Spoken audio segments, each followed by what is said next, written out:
Okay, so hello everyone. This is the first session of Ask Me Anything. So सभी का welcome है. हमारे साथ में जुड़े हैं Shiv Shankar from my left.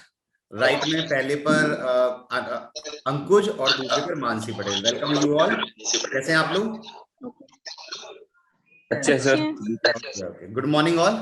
तो आस्क मी एनीथिंग पहले मैं बता देता हूँ कि ये सेशन क्या है. Ask me anything is a session जिसमें आप एजुकेटर्स के साथ में कनेक्ट हो सकते हैं. आप लोग अब एक मिनट रुकना. अपना अपना पहले ऑफ कर दीजिए. म्यूट कर दीजिए अपने आप. म्यूट कर दिया. ओके. तो जब मैं कहूंगा तो आप लोग उसको अनम्यूट कर देना. जिससे मैं बोलूंगा वो उसको अनम्यूट कर देना. तो करना क्या है कि आपको एक ही क्वेश्चन पूछना है. This is about anything. जो भी आप मुझसे पूछ सकते हैं, मेरी लाइफ के बारे में, मेरी एजुकेशन के बारे में, बैकग्राउंड के बारे में, स्टडी के बारे में, एग्जाम्स के बारे में, anything you can ask anything. So इस सेशन का जो मेन मोटिव है, जो ऑब्जेक्टिव है, वो यही है कि स्टूडेंट और एजुकेटर के बीच में एक कम्युनिकेशन इस्टेब्लिश किया जाए, ताकि बहुत अच्छे तरीके से एजुकेटर और जो लर्नर है वो कनेक्ट हो पाए. Right. So starting from the Mansi. So Mansi अपने ऑडियो को अनम्यूट कर लो.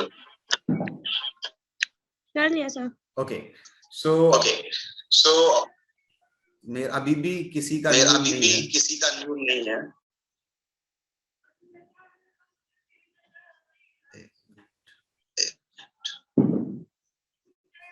ठीक है. Mansi tell me something about yourself. तो मेरा नाम मानसी पटेल है. मैं बीएससी कर चुकी हूँ. इसके बाद कंपटीशन में आई हूँ. एक निकाला यूपीपी का, उसमें फाइनल मेरिट में रह गई थी. उसके बाद ग्रुप एसएससी जीडी का निकाला, उसमें रेस नहीं कर पाए पूरी, इसलिए 2 होके भी नहीं हुए. अब आगे तैयारी कर रहे हैं एसआई की. ठीक है. सो क्या पूछना चाहती हैं? पूछिए. First question. एसआई की तैयारी वही पूछना है सर. इसकी तैयारी कैसे करें कि ये पेपर भी क्लियर हो जाए और जो आगे आए वो भी क्लियर हो जाए सारा. अपने आप को अनम्यूट कर दीजिए. ओके. सो मानसी, सबसे पहली चीज तो ये है कि एसएससी जीडी एक एग्जाम है जिसमें जितने भी सेंट्रल जो सिपाही की पोस्ट होती है, खासकर दिल्ली पुलिस, उसमें हम एनरोल कर सकते हैं. बेसिकली जितनी पुलिस की वैकेंसीज होती हैं उनमें मोस्टली जो चीजें फिजिकल, जैसे अंकुश हमारे साथ बैठे हुए हैं. अंकुश, तुमने भी दिल्ली पुलिस का जीडी दिया है ना? फिजिकल है ना आपका? यस. अनम्यूट कर लीजिए. तो अंकुश, क्या अब जब आपने प्रिपरेशन की थी, जब आपने एग्जाम किया था, या फिर जो फिजिकल है, आप क्या उसमें अप्रोच कर रहे हैं? मतलब किस तरीके से तैयारी कर रहे हैं, खासकर फिजिकल की? Yes sir. दिल्ली पुलिस में सर 1600 मीटर सर रनिंग है सर. 6 मिनट में कंप्लीट करनी है वो. ओके. और इसके अलावा? जंप है sir. Long jump and high jump sir. Long jump 14 feet and high jump 3 feet 9 inches. Okay. नहीं, तैयारी आप कैसे कर रहे हो? लाइक आप डेली जाते हो या फिर रूटीन करते हो? Yes sir, daily sir. Daily evening में सर. डेली सर यहीं पर ग्राउंड है सर, गांव में. ओके. तो अभी मतलब अभी अचीव हो जाता है वो टारगेट जो सेट कर रखा है, ये टारगेट अचीव हो जाता है? हाँ सर, स्टार्टिंग में तो नहीं हो पाता था सर, लेकिन अब हो जाता है. कितना समय लगा मतलब यहाँ से वहां तक पहुंचने में? सर करीबन सर 2 महीने सर. 2 महीने. ओके. सो मतलब अगर हम सब्जेक्टिव की बात करें, कैसे तैयारी की थी आपने जीडी के लिए? कैसे तैयारी की थी सब्जेक्टिव में? सर जब मैंने तैयारी स्टार्ट की थी सर 2018 से सर, तो मैं सर अपना ज्यादा समय सर जीएस पे देता था सर स्टार्टिंग से ही. सर मुझे लगता था कि मेरा टाइम वेस्ट हो रहा सर जीएस में. और सर इसी वजह से मेरी इंग्लिश की तैयारी हल्की रह गई सर थोड़ी. और सर मैथ्स तो स्टार्टिंग से ही सही था और रीजनिंग भी सर. लेकिन जब मैंने एयरफोर्स का एग्जाम दिया सर 2 बार, तो इंग्लिश की वजह से सर मेरा हो नहीं पाया उसमें. लेकिन सर वो जो जीएस की तैयारी थी वो यहाँ पे सर दिल्ली पुलिस में काम आ गई. सो मानसी, आपको क्वेश्चंस के जवाब मिल गए, लाइक कि हमें कैसे तैयारी करनी, कैसे तैयारी करनी? यस सर, मिल गए. Next come to the Shiv Shankar. Mansi mute कर दो अपना. ये शिव शंकर आस्क. मेरा नाम शिव शंकर सिंह है. मैं 2018 में ग्रुप डी की परीक्षा दिए थे और उसमें नहीं निकला. तो 2020 में कैसे तैयारी करे कि मेरा निकल जाए। ओके, शिवशंकर, पहली चीज तो ये है कि हमें ग्रुप डी का पैटर्न पता होना चाहिए। पैटर्न पता है आपको? 45 क्वेश्चंस आने हैं जीएस सेक्शन में, जिसमें 20 क्वेश्चन जीए के रहेंगे, मतलब जिसमें सारा सब्जेक्ट आ जाता है, हिस्ट्री, पॉलिटी, इकोनॉमी एंड वगैरह वगैरह, और 25 क्वेश्चंस जो आने वो साइंस के आने, राइट। तो एक बड़ा बड़ा जो मार्जिन है हमारे पास वो साइंस का है, और जो जीए वाला जो पोर्शन है उसमें भी कुछ क्वेश्चन साइंस के आ जाते हैं। मतलब आप ये समझ लो कि अगर ग्रुप डी की तैयारी आपको करनी है, ग्रुप डी का पेपर क्लियर करना है, तो बेसिक बड़ा जो पोर्शन है वो है साइंस का। समझ लो शिवशंकर मैं क्या कह रहा हूं, है ना? तो ज्यादा से ज्यादा साइंस पढ़ने की कोशिश करो। कुछ बुक्स मैं आपको बता देता हूं जो बुक्स आप फॉलो कर सकते हो। एक तो बुक्स मैंने अभी आपको बताई है, ये यूथ कंपटीशन की बुक्स है जो पूरा साइंस कवर करता है। इसमें आपको न्यूमेरिकल मिल जाएंगे, थ्योरी मिल जाएगी, टॉपिक वाइज आप देखोगे तो टॉपिक वाइज चीजें हैं, देखो विद सॉल्यूशन के, उसी के नीचे सॉल्यूशन है, ऊपर क्वेश्चन है, उसी के नीचे सॉल्यूशन है। तो ये बुक मस्ट जरूर खरीद लेना, बहुत ही इंपॉर्टेंट बुक है। इसके अलावा मॉक टेस्ट क्या बताया?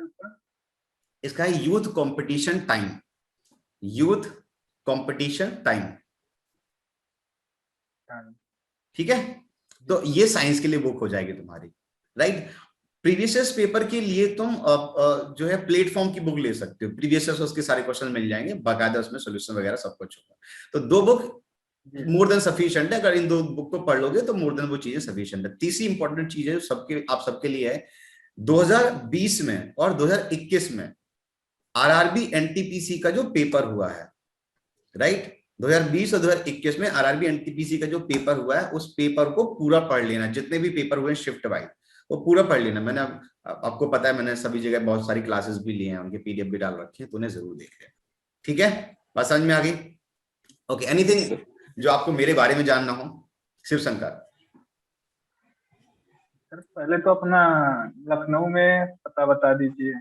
ओके, एड्रेस तो क्या अभी मैं मतलब लाइक रिवील नहीं कर सकता due to the company policy, but ये आप मान लीजिए कि मतलब मैं लखनऊ के आउटर में रहता हूँ, मतलब जहाँ पे थोड़ा अभी नया इंफ्रास्ट्रक्चर बन रहा है, नए नए घर बन रहे हैं, ठीक है। बाकी आप कभी भी मुझे कांटेक्ट कर सकते हैं। एनीथिंग एल्स इसके अलावा? सर आपका एजुकेशनल बैकग्राउंड? ओके, सो मैंने सबसे पहले तो 6 क्लास के बाद से मैं घर के बाहर आ गया था, तो मैंने 6 से लेके 12th तक नवोदय विद्यालय से पढ़ा है, और मुझे लगता है कि that was the best phase जो मैंने जहां पर लर्निंग की है, जहां पर मैंने पढ़ाई की है। क्योंकि 11th के बाद में मैं साइंस बैकग्राउंड में आ गया, मतलब 11th 12th और उसके बाद बीटेक। तो आप लोग सोचते होंगे कि मैं जीएस क्यों पढ़ाने लग गया जब मैं मतलब सारा का सारा मेरा साइंस बैकग्राउंड है। तो द रीजन बिहाइंड कि बीटेक मतलब 4th ईयर से मैंने अपनी प्रिपरेशन स्टार्ट की थी, राइट। 4th ईयर से मैं ही जीएस पढ़ने लगा था, बाकी चीजें पढ़ने लगा था। दूसरी चीज, मेरा जो बैकग्राउंड था, जो फाउंडेशन था, वो था 8th 9th और 10th। 8th 9th की जो सीबीएसई की बुक्स है ना, बेस्ट बुक है वो, भारत की सबसे बढ़िया बुक है। आप दृष्टि भूल जाइए, आप जितनी बुक जो मार्केट में आपको दिखाई दे रही है सारी बुक्स भूल जाइए, बेस्ट बुक इज एनसीईआरटी। इसलिए यूपीएससी में सबसे ज्यादा वही बुक बिकती है। तो वहीं से मैंने पढ़ाई की थी, उसके बाद मैंने बीटेक किया, उसके बाद फिर मैंने तैयारी की, ऑफलाइन पढ़ाया, टाटा में जॉब की 1.5 साल, और फिर मैं कंप्लीटली यहाँ पे आ गया। Yes, Mansi, unmute yourself.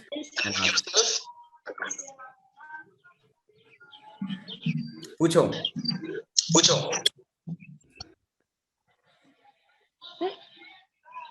Sir आपने कोई पेपर नहीं दिया है?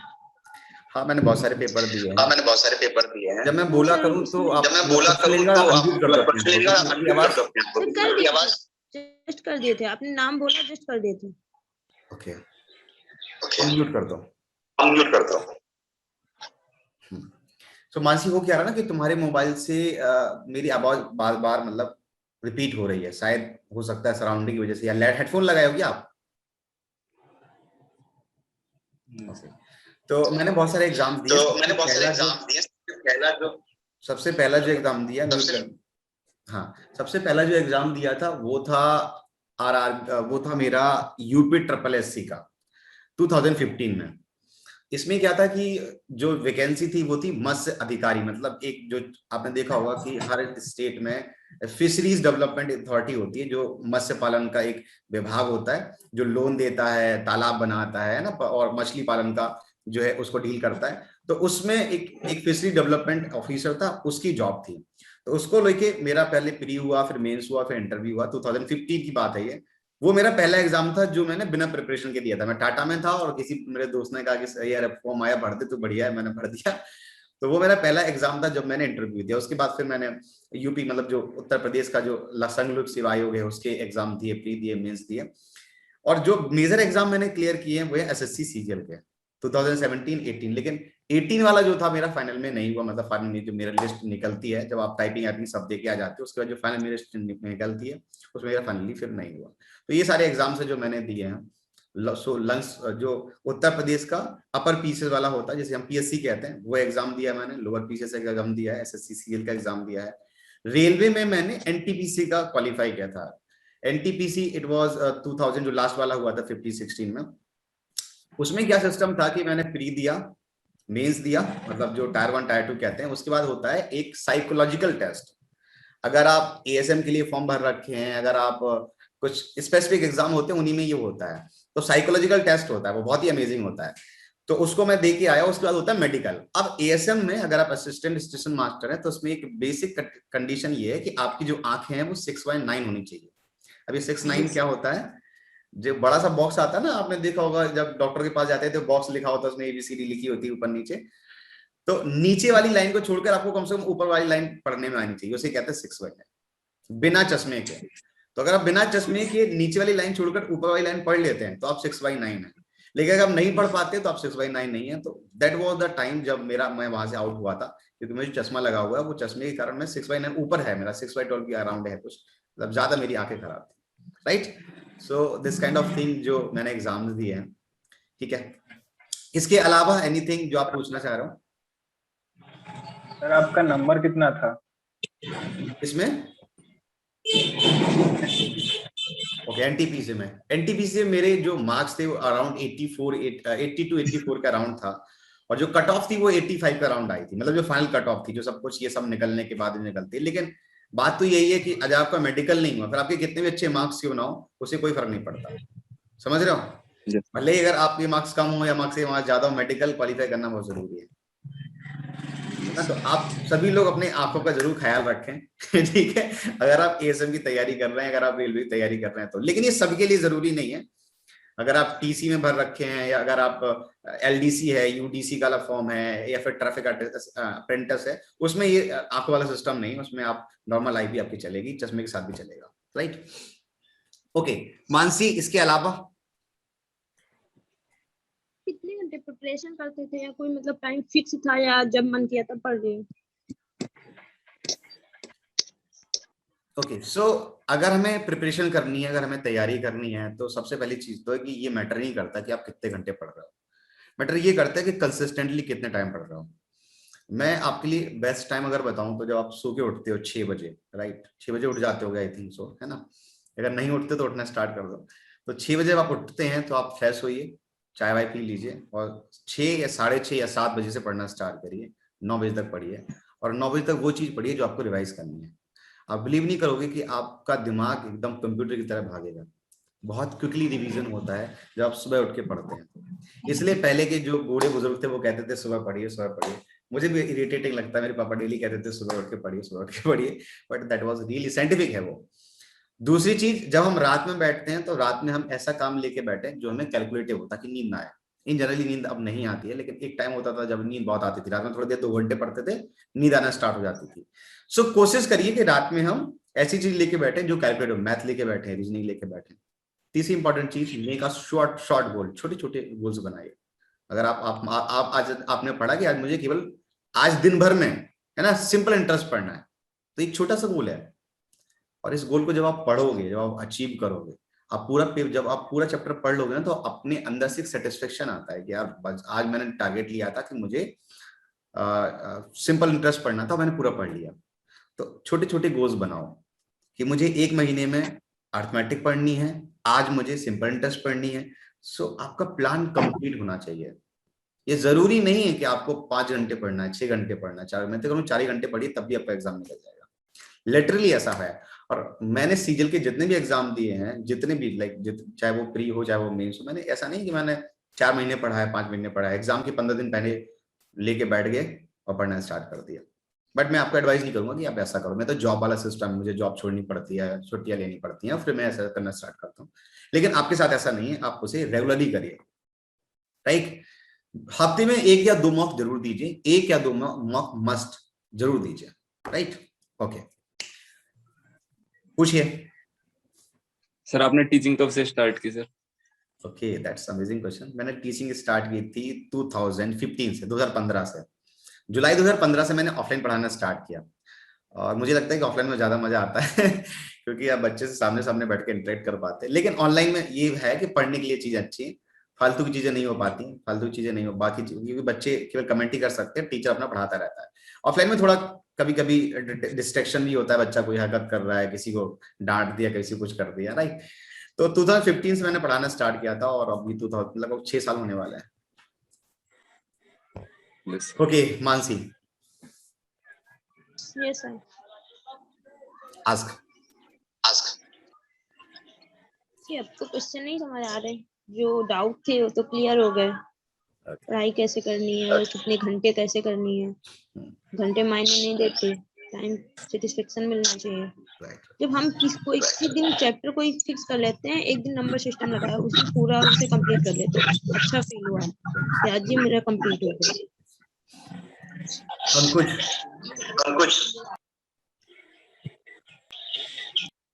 पूछो सर। ये सर आपने सर जो स्पेशली जो आपको फोकस रहा था सर एग्जाम्स में, सर वो यूपीएससी को लेकर या सर फिर एसएससी को ही लेकर फोकस किया? नहीं, मेरा इनिशियल जो फोकस था मेरा था जो उत्तर प्रदेश का संघ लोक सेवा आयोग है, मतलब यूपीपीएससी कहते हैं सेम, वो that was the main focus जब हमने स्टार्ट की थी प्रिपरेशन, राइट। बट उसके बाद में फिर आप जानती हो उत्तर प्रदेश में वैकेंसी और एसएससी का भी एक चार्म है, मतलब एसएससी सीजीएल का भी एक चार्म है। दूसरी चीज में मैथ्स बैकग्राउंड से हूँ, मतलब मैंने बीटेक किया है, मेरी मैथ्स बहुत अच्छी है ना।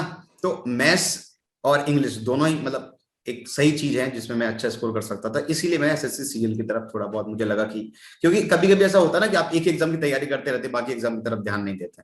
एस्पिरेंट तो देखी हुई आप लोगों ने, है ना? Yes sir. तो there must be some kind of, अगर आप श्योर नहीं है, अगर आपके अंदर थोड़ा आप जॉब में हैं, आप जॉब नहीं छोड़ सकते because of the financial condition and all, तो आपके पास there must be some kind of plan B कि चलो ठीक है हम इसकी साथ साथ में तैयारी करते चलते हैं। तो that's kind of plan B कि चलो हम उसकी तैयारी भी करेंगे, इसकी तैयारी भी करेंगे, ठीक है। तो वो मेरा जो मेन मोटिव था वो वहां से था। फिर मैं एसएससी सीजीएल की तरफ आया। अभी तो खैर मतलब बहुत सारी चीजें हो गई हैं, तो अनअकैडमी में आ गया हूँ और ये सभी चीजें लगातार साइमल्टेनियसली चल रहा हूँ, लेकिन अभी भी मैं बहुत काफी पढ़ता हूँ। आप सोचिए कि आप लोगों को, जब आप लोगों की स्लाइड्स बनती है, जब मैं आप लोगों को स्टार्ट करता हूँ, तब भी उस चीज को मैं देखता हूँ कि क्वेश्चंस क्या है, क्या क्या चीजें बताई जा सकती हैं, क्या क्या चीजें एग्जाम में आ चुकी हैं। एक क्वेश्चन है, उस क्वेश्चन में मुझे देखना पड़ता है कि कितने क्वेश्चंस ऐसे हैं इसमें और जो रिसेंटली पूछे गए हैं।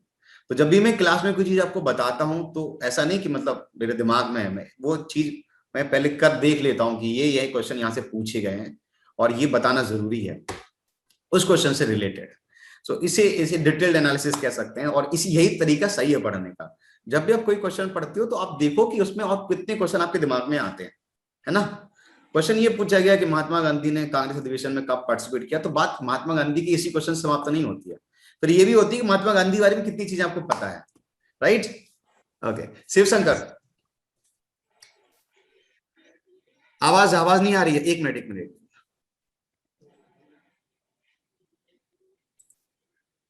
अनम्यूट करो अपने आप को, शिवशंकर। सर मेरा सवाल है कि याद करने की कोई टिप्स बता दीजिए। हाँ, दैट्स अमेजिंग। जल्दी याद हो जाए। देखो, याद करने की बहुत सारी ट्रिक्स हैं। एक एग्जांपल देता हूं मैं आपको।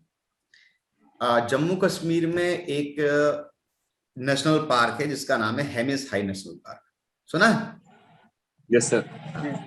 तो आप ऐसे समझो कि जम्मू कश्मीर हिमालय के क्षेत्र में है, काफी हाइट पर है, राइट, है ना। हिमालय के क्षेत्र में काफी हाइट पर है। तो ऐसे याद कर लो कि हाई नेशनल पार्क, एक हाई नेशनल पार्क है जो जम्मू कश्मीर में, उसका नाम क्या हो गया? Hemis high national park. समझ में आ रहा है मैं क्या आई थिंक आप इंटरलिंक करिए हर एक चीज को, हर एक इंफॉर्मेशन को इंटरलिंक करने की कोशिश करिए, आपस में जोड़ने की कोशिश करिए, कहीं ना कहीं से कुछ भिड़ाने की कोशिश करिए। इसे हम शॉर्ट ट्रिक भी कह सकते हैं। लेकिन शॉर्ट ट्रिक ऐसा ना हो कि हर एक चीज के लिए आप शॉर्ट ट्रिक बनाना स्टार्ट कर दे। एक छोटा सा चीज है उसको हर एक शॉर्ट ट्रिक बनाने की कोशिश मत करिए, बल्कि उसके पीछे की हिस्ट्री जानने की कोशिश करिए कैसा क्यों हुआ, तो आपको जरूर उस चीज के बारे में याद रहेगा। समझ रहे हैं? जिम कॉर्बेट पार्क पुराना है, नाम भी पुराना है, क्योंकि ये किसी विदेशी एक जो मतलब ऑफिसर था, फॉरेस्ट ऑफिसर था, उसके नाम से इसे खोला गया। तो अगर आपको पीछे की हिस्ट्री पता होगी तो चीजें जरूर याद होंगी। और सबसे मोस्ट इंपॉर्टेंट चीज है याद करने की, वो है रिवीजन। इतने बार उस चीज को रिवाइज करो कि वो आपको याद हो जाए। अगर आपने आज एक चीज पढ़ी और आपने 2 दिन बाद रिवाइज नहीं किया तो आप भूल गए, तो हमें रिवाइज जरूर करना है। समझ में आया शिव शंकर? जी यस। अंकुश, तुम्हें क्या लगता है, तुम्हारे पास कोई तरीका है याद करने का? मतलब क्या अप्लाई करते हो तुम याद करने के लिए? सर ऐसे ही सर सुना था कि जब हम सर मूवीज देखते हैं या कोई इंटरेस्टिंग चीज देखते हैं ना तो सर तो उसे नहीं भूल पाते। राइट राइट राइट राइट वो राइट। फोकस सर इसके नॉवेल्स पीछे सर पढ़िए, रीजन है सर। मूवीज देखिए, ये बात भी सही है। मानसी, आप कैसे याद करते हो, क्या तरीका अपनाते हो? तो लिख लिख के जो याद करते हैं उसे फिर बंद कर देते हैं, फिर रफ उठाते हैं, पेन उठाते हैं, बस उससे लिख देते हैं जितना याद हुआ कि नहीं हुआ, कई बार लिखते हैं, ऐसे ही करते हैं। So this is the method जो मैंने use किया है। ये एक वो मेथड है जो मैं यूज करता था बचपन में 7th-8th क्लास में। मुझे कोई भी चीज याद करनी होती थी तो मैं रफ कॉपी लेता था और लिख कर देखता था कि मुझे कितना याद है, और मैं वर्ड टू वर्ड लिख देता था, लाइक जो जो टेक्स्ट बुक में लिखा हुआ है और जो मैं उसमें लिख रहा हूँ word to word same to same ditto copy कर देता था। लेकिन ये इफेक्टिव मेथड है, बहुत ही इफेक्टिव मेथड है, क्योंकि हमारे जब भी हम कोई चीज में किसी भी चीज में इन्वॉल्व होते हैं ना तो वो चीज हमें याद रहती है। एग्जाम्पल के रूप में अगर आप सपोज दैट आपने याद किया कि ताजमहल को शाहजहां ने बनवाया था, ठीक, राइट, एग्जाम्पल दे रहा हूं मैं। लेकिन कभी अगर आप मान लो सपोज दैट आप ताजमहल जाओ, वहां पे आप वहां पे घूमो, आपको गाइड बार बार बताए कि ये ताजमहल शाहजहां ने बनवाया था, and this was the one time learning, आप जिंदगी भर नहीं भूल पाएंगे कि ताजमहल का निर्माण किसने कराया था। समझ रहे हैं ना? तो हमारे जितने सेंसेस किसी भी चीज को याद करने में पार्टिसिपेट करते हैं, हमें वो चीज उतनी जल्दी याद होती है। कुछ लोग बोल बोल के याद करते हैं, आपने सुना होगा, जैसे मेरे एक दोस्त था, जब वो पढ़ता था तो वो रूम में घूमता रहता था और चिल्ला चिल्ला के मतलब पढ़ता था, तो एक्चुअली में याद करता था। और ये इफेक्टिव लर्निंग है, क्योंकि आपका दिमाग भी काम कर रहा है, आपका जो है होठ है वो भी काम कर रहे हैं, आपके कान भी काम कर रहे हैं, तो ये भी एक इफेक्टिव लर्निंग होती है। मतलब आपकी जितनी बॉडी पार्ट्स किसी भी चीज में इन्वॉल्व होते हैं वो चीज आपको उतनी ज्यादा याद होती है। राइट? ओके, सो कोई और कोई क्वेश्चन पूछना चाहते हैं आप लोगों में, या फिर इसको वाइंड अप करें? कितना टाइम हो गया होगा, लाइक आधा घंटा तो हो ही गया होगा ना? Okay, any question?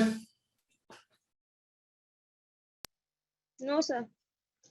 Shiv Shankar कुछ पूछ रहे हैं, यस, अनम्यूट करके पूछो।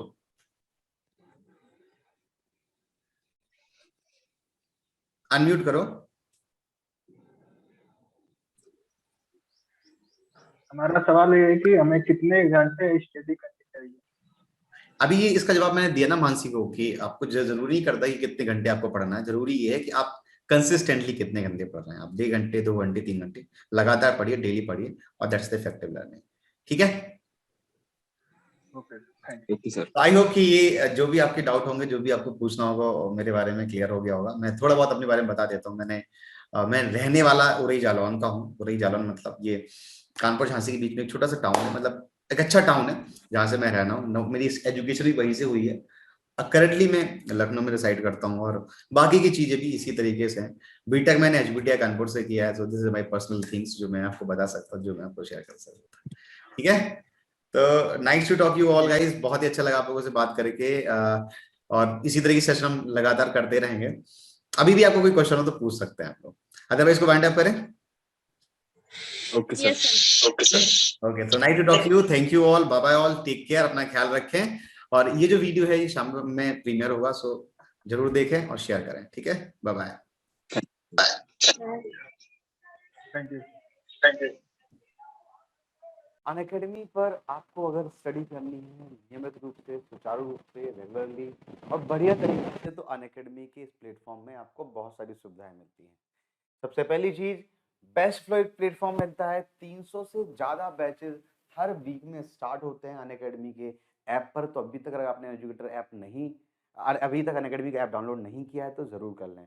क्या क्या मिलेगा इसमें आपको 4000 से ज्यादा घंटे के रिकॉर्डेड वीडियो ऑलरेडी पड़े हुए हैं, वो भी आपको मिलते हैं। इसके साथ साथ में 300 घंटे से भी ज्यादा क्लासेस होती हैं डेली की डेली, सुबह 8 बजे से लेके रात में 12 बजे तक। 70 से ज्यादा एजुकेटर आपको पढ़ाते हैं, जिसमें मैथ है, इंग्लिश है, रीजनिंग है, साइंस है, जितने भी सब्जेक्ट्स होते हैं सभी के एजुकेटर आपको इस प्लेटफॉर्म पर मिलते हैं। इसके साथ साथ में 2000 से भी ज्यादा 20,000 से भी ज्यादा प्रैक्टिस क्वेश्चंस भी ऑलरेडी अपलोडेड है, जिन्हें आप मॉक टेस्ट के रूप में दे सकते हैं। 90% से ज्यादा एसएससी एस्पिरेंट है जो कि इस पर ट्रस्ट करते हैं, भरोसा करते हैं। ये सभी चीजें आपको कैसे मिलेगी? अनअकैडमी के पेड सब्सक्रिप्शन को लेके। आने वाला जो बैच है हर वीक में हर समय में इसका बैच स्टार्ट होता रहता है। इसके साथ साथ में अनअकैडमी का सब्सक्रिप्शन आप फ्री में भी ले सकते हैं। कैसे ले सकते हैं? इसके लिए आपको दिखाना पड़ेगा अपना talent. Her Sunday, in every Sunday आपको 12 बजे एक कॉम्बैक्ट होता है, 12 PM पर कॉम्बैक्ट होता है, इसमें आपको पार्टिसिपेट करना है। और अगर आपकी रैंक आती है 1 से लेके 3 तक तो आपको ये सब्सक्रिप्शन फ्री मिलेगा। 4 से लेके 10 तक तो 75% स्कॉलरशिप मिलेगी। 11 से लेके 50 तक तो 50% स्कॉलरशिप मिलेगी। और 51 से लेके 500 तक तो 25% स्कॉलरशिप मिलेगी अगर ये सब्सक्रिप्शन अगर आप ये कॉम्बैक्ट जो है फाइल करते हैं, राइट। तो याद रखना है 12 बजे हर संडे को। अच्छा, ये कॉम्बैट खेलते हुए आपसे वो एक कोड मांगेगा, तो कोड क्या यूज करना है? योगेंद्र। इस कोड से अगर आप अवेल करते हैं, इस कोड को अप्लाई करते हैं, तो आपको आगे बेनिफिट्स भी मिलेंगे। क्या बेनिफिट्स मिलेंगे? जब आप सब्सक्रिप्शन लेने जाएंगे तो वहां पे मिलेगी आपको 10% की छूट। जो आपका 24 मंथ का सब्सक्रिप्शन है वो 325 रुपए पर महीने से स्टार्ट होता है। टोटल कॉस्ट इसकी 7,800 रुपए है। लेकिन आप मेरा कोड यूज करते हैं योगेंद्र, तो इससे मिल जाएगा आपको इंस्टेंट 10% का डिस्काउंट, और ये फीस 780 रुपए लेस हो जाएगी, 7,080 7,020 रुपए बचेगी। तो ये भी एक बड़ा आपके लिए अपॉर्चुनिटी है, एक अच्छी चीज है। तो कोड क्या अप्लाई करना है? योगेंद्र, राइट। सो सब्सक्रिप्शन लेते समय ये कोड जरूर अप्लाई करना है। चलिए आगे देखते हैं।